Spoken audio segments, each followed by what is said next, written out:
하나님 말씀 마가복음 12장 30절 말씀입니다. 마가복음 12장 30절. 예수님께서 직접 명령하신 명령에 대한 말씀도 우리 계속 보고 있는데요. 오늘이 9번째 시간입니다. 하나님을 사랑하라 라고 하는 주제입니다. 같이 읽겠습니다. 내 마음을 다하고 목숨을 다하고 뜻을 다하고 힘을 다하여 주 너의 하나님을 사랑하라 하시는 것이요. 아멘. 9번째 명령은 하나님을 사랑하라 라고 하는 것입니다. 이 명령은 신구약 성경 모두의 중심에 자리 잡고 있는 주제이기도 하죠. 신명기 6장 5절에 똑같이 말씀하죠. 마음을 다하고 뜻을 다하고 힘을 다하여 내 하나님 여호와를 사랑하라 말씀합니다.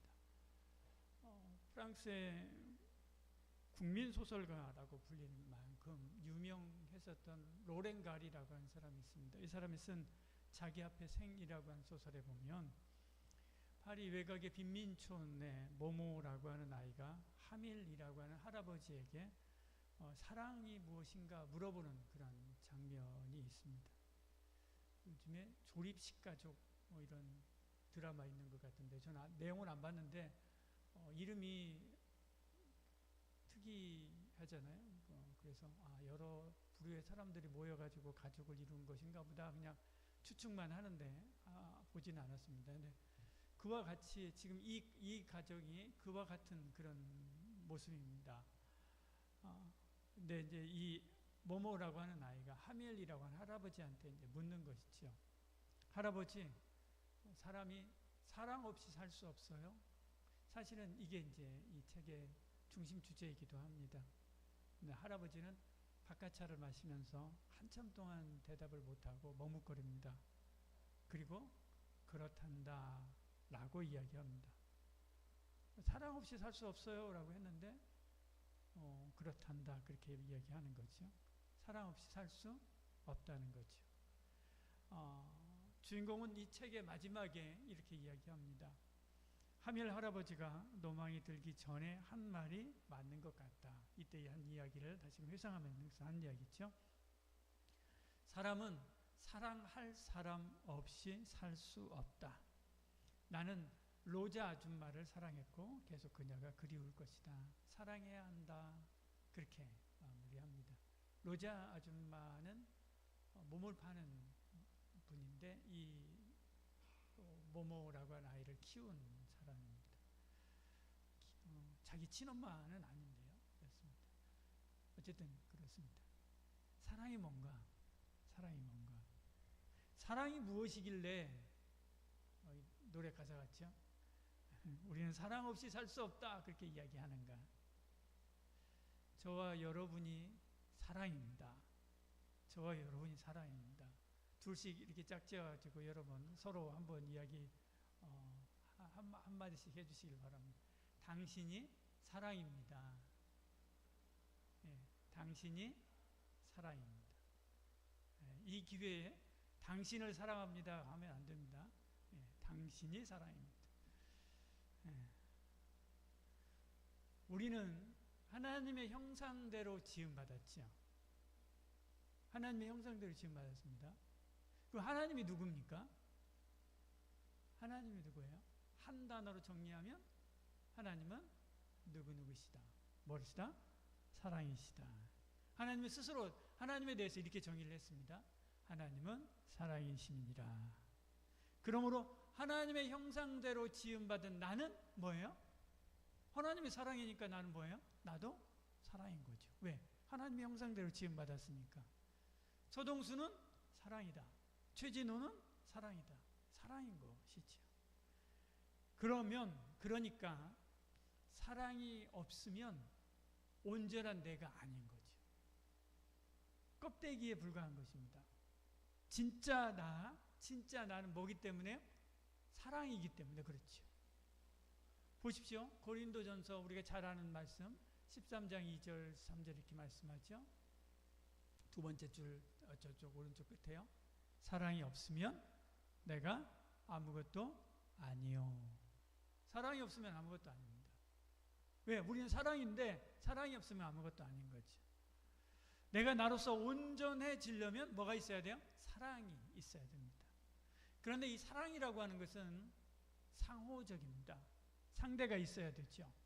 가장 온전한 사랑을 하려면 가장 온전한 상대를 사랑할 때, 가장 온전한 어떤 상대로부터 내가 온전한 사랑을 받을 때 온전한 사랑을 할 수가 있는 거죠. 그러면 우리에게 있어서 가장 온전한 사랑의 상대가 누구입니까? 하나님이죠. 하나님입니다. 하나님은 순수한 사랑 그 자체이기 때문에 그렇습니다. 그 온전한 사랑, 그 사랑이 우리에게 나타난 바 되었는데 그게 뭐예요? 십자가 사랑인 것이죠. 사랑의 최고봉, 아가페의 사랑, 그 사랑이 바로 하나님의 사랑이고요. 그 사랑이 우리에게 왔습니다. 그게 바로 십자가 사랑인 것이죠. 성경은 계속해서 그 하나님을 사랑하라 라고 말씀하고 있는 것입니다. 하나님을 사랑하는 것이 진짜 나를 찾는 길이고요. 하나님을 사랑하는 것이 사랑인 나의 본래 모습을 되찾는 길이기도 합니다. 그러면 어떻게 사랑할 것인가? 마가복음은 이렇게 말씀하고 있는 거죠. 내 마음을 다하고 목숨을 다하고 뜻을 다하고 힘을 다하여 주 너의 하나님을 사랑하라 하시는 것이요. 그렇게 말씀하죠. 마음, 레바브라고 하는 말입니다. 인간의 결정하는 어떤 것들을 결정하는 장소입니다. 하나님을 향한 충성과 사랑의 근원이죠. 그래서 로마서 10장 10절에 마음으로 믿고, 그리고 마태복음 22장 37절에 마음으로 하나님을 경배하며 마음으로 회개한다 그렇게 말씀하죠. 마음을 다한다라고 하는 의미는 우리의 감정과 생각, 이것을 다 포함한 모든 내적인 성향과 의도를 하나님께 온전히 내어드리는 것, 이게 바로 마음을 다하여 사랑하는 것이죠. 목숨, 생명, 내 존재, 내 영혼, 이것을 말합니다. 육신의 생명을 넘어서 인간의 존재 전체를 포함하는 개념이죠. 목숨을 다한다라고 하는 의미는 여러분의 말로, 여러분의 표현대로 내 전부를 갈아 넣는 것, 이게 바로 목숨을 다하여 하나님을 사랑하는 것이죠. 필요하다면 내 목숨까지도 기꺼이 내어드리는 것, 이게 바로 목숨을 다하여 사랑하는 것입니다. 뜻을 다하여 사랑하라 그렇게 말씀합니다. 뜻을 다한다라고 하는 뜻은 이성적인 사고, 지성, 의도, 그리고 계획의 모든 영역들, 이것을 다 포함합니다. 사고방식, 의지적인 선택, 그리고 지적인 활동을 통해서 하나님을 사랑하라라고 하는 것이지. 우리의 목표, 가치관, 판단, 계획, 이 모든 것들이 하나님의 뜻을 따르는 것입니다. 언제나 하나님의 지혜를 따라 사는 것이죠. 힘을 다하여라고 하는 말, 이 말은 메오드라고 하는 말입니다. 우리의 삶에 있는 모든 자원을 하나님을 위해서 사용해야 한다라고 하는 것이죠. 육체적인 힘뿐만 아니라 우리의 물질적, 정신적인 자원과 기회를 포함해서 모든 것을 다하여, 모든 힘을 다하여 하나님을 사랑하라라고 하는 뜻입니다. 예를 들어서 내가 어떤 사람을 사랑하게 됐습니다.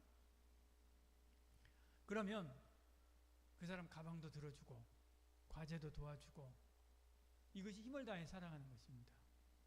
그리고 그 사람과 함께 걸어갈 미래를 꿈꾸고 계획하고 준비하죠.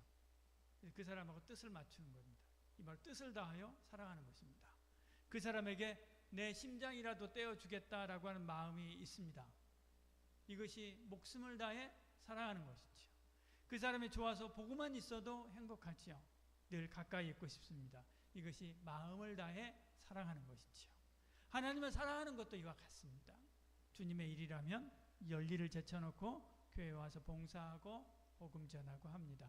이것이 힘을 다해 사랑하는 것입니다. 주님의 몸된 교회의 미래를 생각하고 하나님의 나라의 미래를 준비하면서 헌신하는 것입니다. 내일 세대를 세우는 학교교회, 지금 세대를 세우는 일터교회, 어제 세대를 세우는 마을교회, 이 사역을 해야 한다는 그 마음으로 이런저런 일들을 위해서 기도하고, 그리고 그 사역에 동참하는 것이죠. 이것이 뜻을 다해 사랑하는 것입니다. 주님을 위해서 순교도 할 수 있다라고 하는 마음으로 하는 것입니다. 이것이 목숨을 다해 사랑하는 것이지요. 주님이 좋으니까 주님의 몸된 교회에 오는 것도 좋고, 기도하는 것도 좋고, 찬송하는 것도 좋고, 아무도 없어도 그냥 예배 자리에 뒤에 앉아 있는 것만으로도 마음이 편하고 기쁘고 주님을 향한 그 사랑이 흘러넘칩니다. 이것이 마음을 다해 사랑하는 것이지요. 이렇게 주님을 사랑하는 것입니다. 이렇게 주님이 사랑하라 라고 말씀하는 거지요. 이렇게 주님을 사랑하면 내 사랑만 이렇게 흘러서 주님께로 갑니까? 아닙니다. 사랑은 상호적이다 그렇게 말씀했죠. 주님의 사랑이 내게 또 밀려오게 됩니다. 그 사랑은 더 크고 놀라운 거지요. 이 말씀이 저와 여러분에게 임하기를 소원합니다. 같이 제가 잘못 맞는데 내용은 맞는데 구절은 틀립니다. 내용만 읽겠습니다. 같이 읽겠습니다. 소망이 우리를 부끄럽게 하지 아니하면 우리에게 주신 성령으로 말미암아 하나님의 사랑이 우리 마음에 부은받음이니. 하나님의 사랑이, 내가 하나님을 사랑하면 하나님의 사랑이 어떻게 한다고요? 부어진다. 부어진다. 나는 이를 사랑했지만 하나님은 나에게 10을 부어주시는 것이죠. 그러면 우리는 그 사랑을 가지고 하나님을 또 사랑할 뿐만 아니라 가족을 사랑하고 이웃을 사랑하고 나라를 사랑하는 것이지요. 그때 이 사랑이 온 세상에 흘러가게 되고요. 그리고 온 세상이 주의 사랑으로 충만하게 되는 것입니다. 근데 세상은 자꾸 식어갑니다. 사랑이 식어가지요. 사랑이 없어서 힘들어합니다. 마태복음 24장 12절 이렇게 말씀합니다. 불법이 성함으로 많은 사람의 사랑이 식어지리라. 이게 바로 지금 우리가 살고 있는 이 세대의 모습이 아닐까 싶습니다. 마태복음 24장은 종말에 일어날 여러 가지 일들에 대한 이야기를 하는 건데요. 식어진다 이렇게 말씀합니다. 그러나 우리는 어떻게 해야 된다고요? 끝까지 주의 말씀을 붙들고 사랑해야 됩니다. 오늘 오전에 말씀 나눴던 것처럼 사랑하고 용서하고 품어주는 것이지요. 누구까지요? 원수까지도.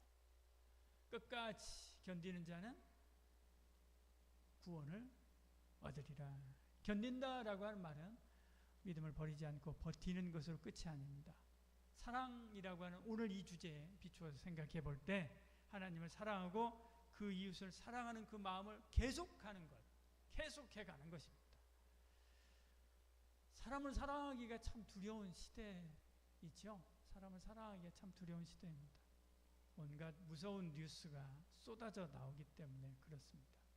그러나 저와 여러분에게는 사랑의 주유소가 있지 않습니까? 사랑의 주유소가 누구 어디입니까? 하나님이죠. 하나님입니다. 내가 하나님을 사랑하면 하나님께서 우리에게 사랑을 쏟아 부어주시기 때문에 우리의 사랑의 주유소가 하나님입니다. 이런 시대일수록 하나님을 더욱더 사랑하고 하나님이 쏟아 부어주시는 그 사랑으로 서로 사랑하는 저와 여러분 되기를 소원합니다. 그래서 한마음에 있는 그 친구들, 그 지체들 만나면 정말로 사랑이 넘쳐. 그래서 내 마음이 부자가 된 것 같아서 집으로 돌아가 라고 하는 말을 듣는 저와 여러분 우리 청년부 공동체가 되기를 축복합니다. 기도하겠습니다. 사랑이 많으신 우리 하나님, 사랑 없어 힘들어하는 이 시대에 우리가 사랑입니다. 하나님의 사랑입니다. 온전한 사랑입니다. 그 사랑 하나님께로부터 받고 또 그 사랑 많은 이들과 주님처럼 나눌 수 있는 저희들 되게 하여 주시옵소서. 오늘도 하나님 앞에 나와 귀한 예물 구별하여 드리고 여러 가지 모양으로 헌신하고 봉사하고 충성하며 수고했습니다. 우리 청년부를 붙잡아 주시고 은혜 나려 주시어서 하나님께서 기뻐하시는 복되고 아름다운 한 주간의 삶이 되게 하여 주시옵소서. 이제 예수 그리스도의 은혜와 하나님의 사랑과 성령의 위로 통 충만하신 놀라운 역사가 주의 사랑에 붙들린 바 되어서 그 사랑으로 많은 이들을 사랑하고 섬기며 주의 사랑을 나타내는 삶을 살기를 소원하는 이 자체면 모든 성도들 머리머리 위에 한마음 모든 가족 위에 지금부터 영원히 함께 하실지어다. 아멘.